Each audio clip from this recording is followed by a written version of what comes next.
أعوذ بالله من الشيطان الرجيم. بسم الله الرحمن الرحيم. وإذ يقول المنافقون والذين في قلوبهم مرض ما وعدنا الله ورسوله إلا غرورا. وإذ قالت طائفة منهم يا أهل يثرب لا مقام لكم فارجعوا ويستأذن فريق منهم النبي يقولون إن بيوتنا عورة وما هي بعورة إن يريدون إلا فرارا ولو دخلت عليهم من أقطارها ثم سئلوا الفتنة لآتوها وما تلبثوا بها إلا يسيرا وَلَقَدْ كَانُوا عَاهَدُوا اللَّهَ مِنْ قَبْلُ لَا يُوَلُّونَ الْأَدْبَارَ وَكَانَ عَهْدُ اللَّهِ مَسْئُولًا. قُلْ لَنْ يَنْفَعَكُمُ الْفِرَارُ إِنْ فَرَرْتُمْ مِنَ الْمَوْتِ أَوِ الْقَتْلِ وَإِذًا لَا تُمَتَّعُونَ إِلَّا قَلِيلًا. قُلْ مَنْ ذَا الَّذِي يَعْصِمُكُمْ مِنَ اللَّهِ إن أراد بكم سوءا أو أراد بكم رحمة ولا يجدون لهم من دون الله وليا ولا نصيرا. اور اس وقت کو یاد کرو جب منافق لوگ کہہ رہے تھے اور وہ لوگ بھی کہہ رہے تھے جن کے دلوں میں مرض ہے، نفاق کی بیماری ہے، کہ ہم سے اللہ اور اس کے رسول نے دھوکے کے سوا کوئی وعدہ نہیں کیا. اور اس وقت کو یاد کرو جب انہی میں کی جماعت نے یہ بھی جملہ کہا کہ مدینے والو، یثرب والو، تمہارے لیے یہاں ٹھہرنے کا کوئی موقع نہیں ہے، تم واپس چلے جاؤ. اور ان میں سے ایک جماعت نبی علیہ السلام سے اجازت لے رہی تھی اور وہ کہہ رہے تھے کہ یقیناً ہمارے گھر غیر محفوظ ہیں. حالانکہ وہ غیر محفوظ نہیں تھے، وہ تو صرف بھاگنا چاہتے تھے. اور اگر مدینہ کے چاروں طرف سے کوئی لشکر ان پر گھس آتا اور پھر ان سے وہ لڑائی میں شریک ہونے کے لیے پوچھتے تو وہ ضرور شریک ہو جاتے اور وہ اپنے گھروں میں تھوڑی دیر ہی ٹھہرتے. حالانکہ انہوں نے اس سے پہلے اللہ سے وعدہ کیا تھا کہ یہ پیٹھ نہیں پھیریں گے، پیٹھ پھیر کر نہیں بھاگیں گے، اور اللہ سے کیا ہوا جو وعدہ ہے اس کے بارے میں ضرور باز پرس ہوگی، پوچھ تاچھ ہوگی. آپ ان کو کہہ دیں کہ تمہارا یہ بھاگنا تمہیں بالکل نفع نہیں دے گا اگر تم موت کے ڈر سے یا قتل ہونے کے ڈر سے بھاگ رہے ہو. اور اگر تم ایسا کرو گے تب تو تم تھوڑے ہی دن زندہ رہو گے. آپ ان سے کہہ دو کہ اللہ کے عذاب سے تمہیں کون بچائے گا؟ کون ہے وہ جو تم کو بچائے اللہ کے مقابلے میں اگر اللہ تمہارے ساتھ کسی برائی کا ارادہ کرتا ہو یا اللہ تمہارے ساتھ کسی خیر کا اور رحمت کا ارادہ فرمائے. اور یہ لوگ اپنے لیے اللہ کے سوا کوئی مددگار اور حمایتی نہیں پائیں گے. غزوہ احزاب، جس کو غزوہ خندق بھی کہا جاتا ہے، اسلامی تاریخ کے اندر سن 5 ہجری کے اندر پیش آیا جو اہم غزوہ اور لڑائی تھی، جس میں کافروں کی بہت سی جماعتیں، قریش، مکہ کے قریشی، غطفانی لوگ اور بنو سلیم، بنو اسد اور یہود بنو قریظہ اور خیبر کے یہودی، بہت سی پارٹیاں اور جماعتیں مسلمانوں کے خلاف مدینہ پر چڑھائی تھی.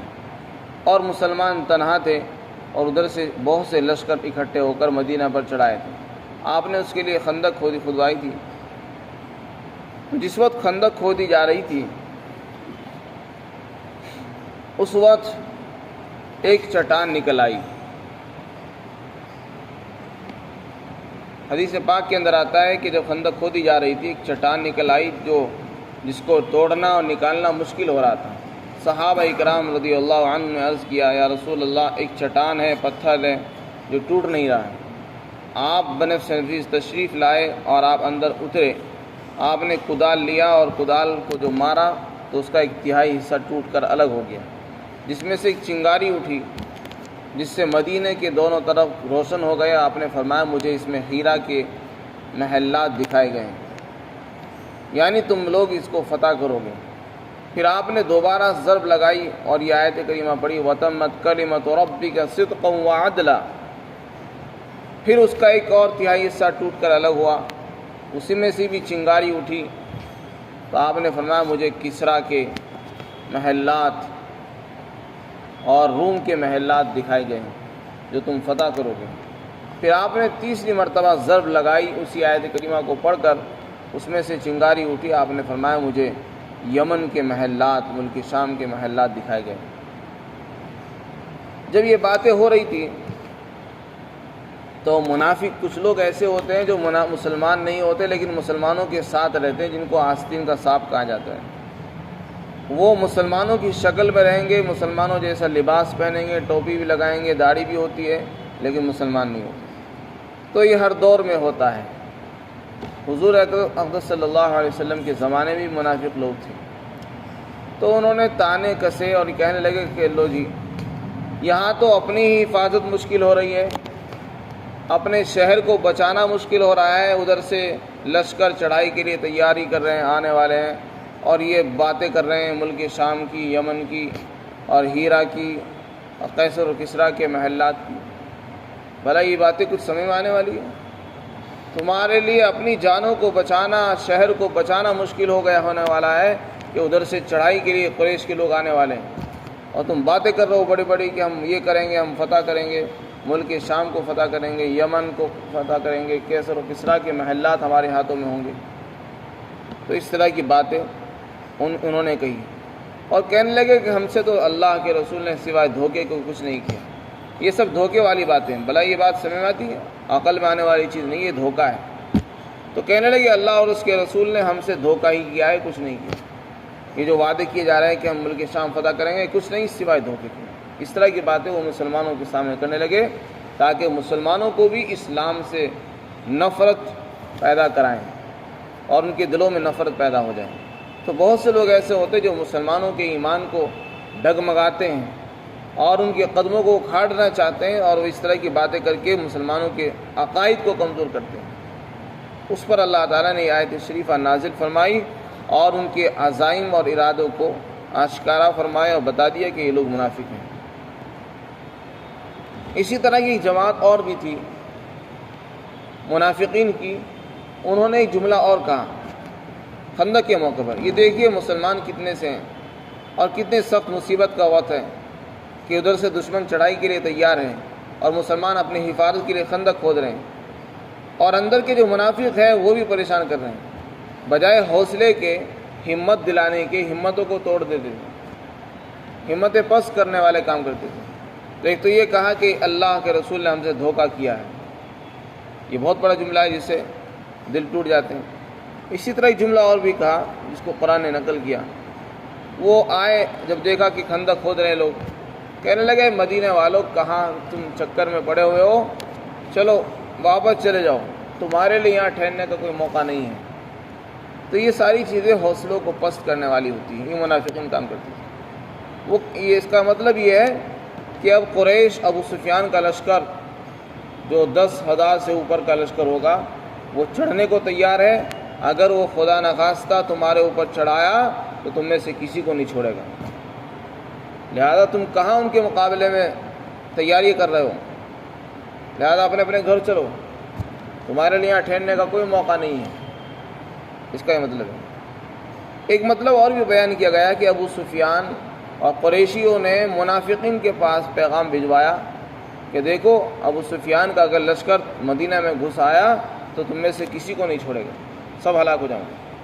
اور منافقین کو کہا کہ تم ہمارے بھائی ہو، ہمیں تمہارے اوپر ترس آ رہا ہے، تم مسلمانوں کے درمیان سے کیوں نہیں نکلتے؟ اگر ہم چڑھائے تو ہم تمہیں نہیں چھوڑیں گے، لہذا تم ہمارے ساتھ آ جاؤ، تم وہاں مت ٹھہرو، واپس آ جاؤ۔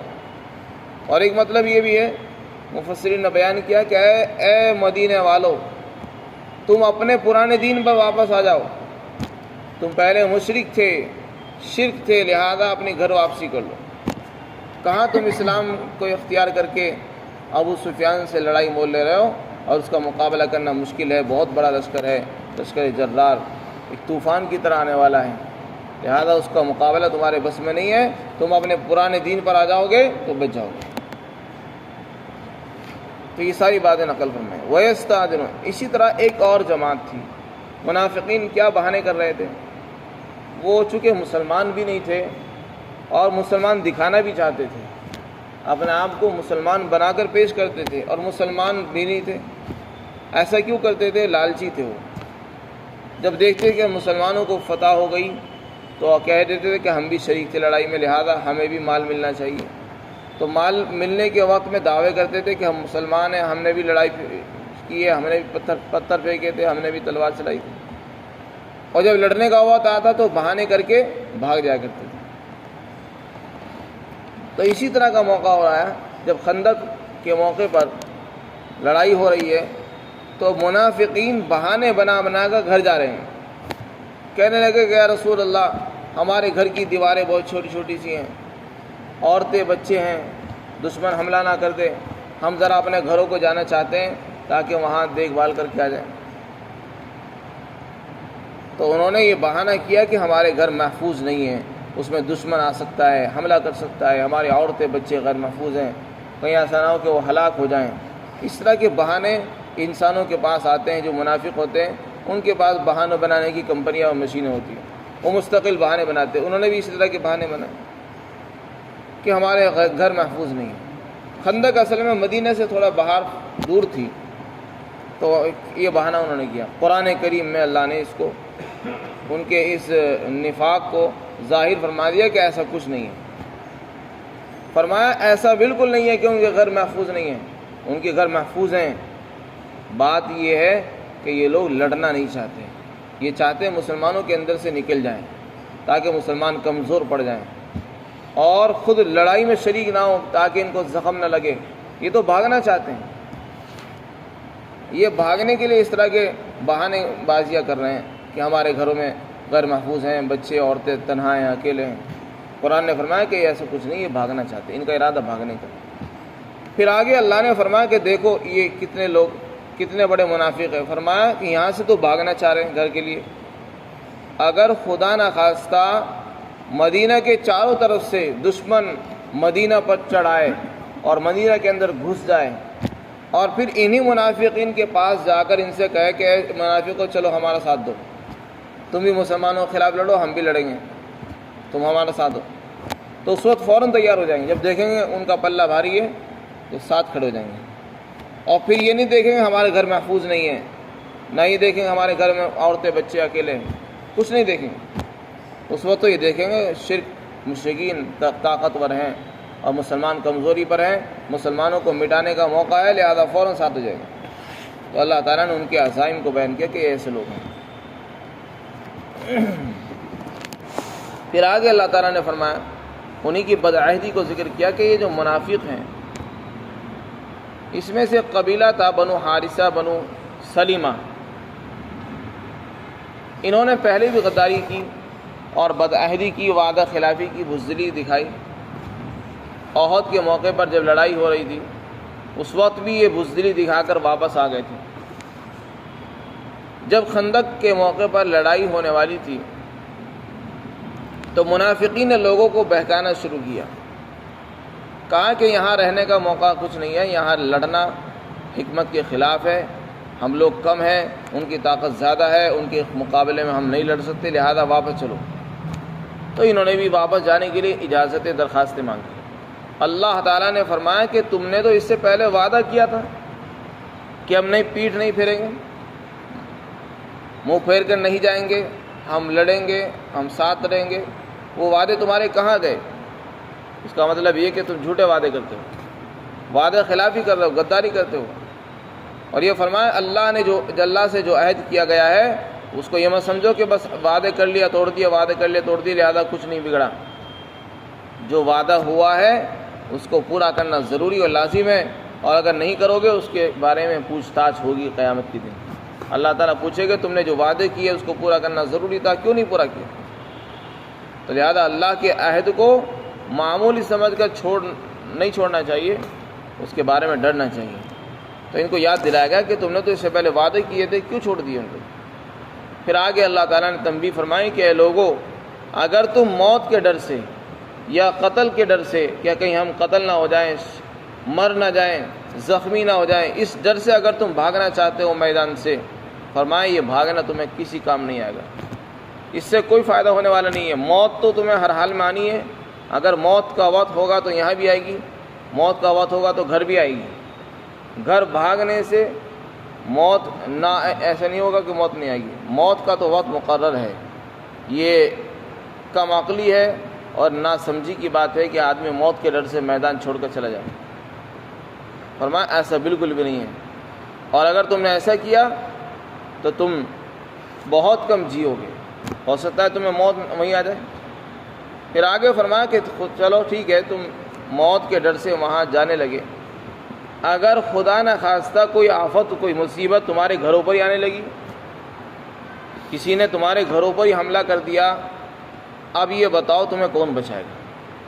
اگر اللہ ہی نے تمہارے ساتھ برائی کا ارادہ کر لیا، تمہیں ڈبانا چاہا، تمہیں ہلاک کروانا چاہا، اگر اللہ نے ارادہ کر لیا تمہیں عذاب دینے کا تمہارے گھروں کے اندر رہتے ہوئے، تو بتاؤ تمہیں کون بچائے گا؟ ظاہر سی بات ہے اللہ کے سوا کوئی نہیں بچا سکتا، نہ کوئی مددگار کوئی حمایتی ہے، تو پھر اللہ کے وعدوں کو پورا کرنا چاہیے اور اللہ کے لیے کام کرنا چاہیے انسان کو۔ دنیا کی خاطر اپنی جان کو بچانے کے لیے اور دنیا کے لیے انسان کو کام نہیں کرنا چاہیے۔ موت بہرحال یقینی چیز ہے، ہر انسان کو آئے گی۔ مسلمان کی یہی خصوصیت ہے کہ وہ موت کے ڈر سے کسی کام کو نہیں چھوڑتا ہے، موت کو یاد رکھتا ہے اور موت پر اس کو یقین ہوتا ہے۔ فرمایا کون ہے جو تم کو بچائے گا اللہ کے مقابلے میں اگر اللہ نے تمہارے ساتھ برائی کا ارادہ کیا؟ یعنی اگر اللہ ہی تمہیں ہلاک کرنا چاہے تو بتاؤ کون بچائے گا تمہیں؟ یا اللہ نے تمہارے ساتھ کوئی خیر کا معاملہ کیا تو بتاؤ اسے کون روکے گا؟ یعنی اللہ نے تمہارے ساتھ یہ چاہا کہ تم کو اور زندگی دے، تمہاری زندگی کو اور بڑھا دے، تو بتاؤ کوئی روکنے والا ہے اس کو؟ تو جیسے زندگی کو روکنے والا نہیں ہے، موت سے اور ہلاکت سے بھی کوئی بچانے والا نہیں ہوگا اللہ کے مقابلے میں۔ فرمایا اللہ کے مقابلے میں تم کسی مددگار کو نہیں پاؤ گے۔ تو جب یہ ساری باتیں سامنے موجود ہیں تو آدمی کو سمجھداری سے کام لینا چاہیے اور اللہ ہی کو سب کچھ سمجھ کر کام کرنا چاہیے۔ اللہ تعالی ہم سب کو اپنے وعدوں پر یقین عطا فرمائے۔ وآخر دعوانا الحمدللہ رب العالمین۔